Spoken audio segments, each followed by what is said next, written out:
काल दिनांक 6/8/2026 रोजी सकाळी 10:30 ते 11च्या दरम्यान पोलीस ठाणे यशोधरानगर हद्दीतील जो प्लॉट नंबर 26 वांजरी नाका नंबर 2 रोडवरील रहमतनगर येथील अन्सारी फॅब्रिकेशनचा कारखाना आहे.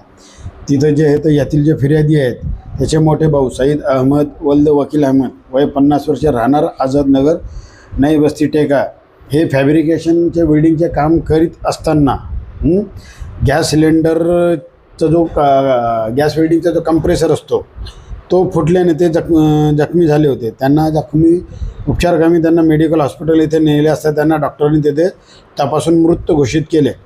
तर यावरून त्यांचे जे भाऊ त्यांच्या फिर्यादीवरून आम्ही कारखाना मालक अब्दुल कय्यूम अन्सारी राहणार 55 फारुखनगर टेकानाका याचा जो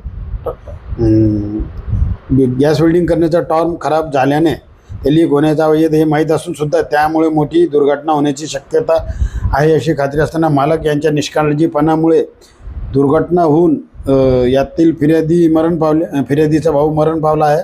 त्यामुळं आम्ही जे आहेत कारखाना मालक याच्यावर BNSS कलम 106(1) 288 भादवी भारतीय न्याय संहिता अन्वय गुन्हा दाखल केला असून त्याचा तपास आम्ही स्वतः करीत आहोत. आरोपीला ताब्यात घेऊन पुढील तपास करण्यात येणार आहे.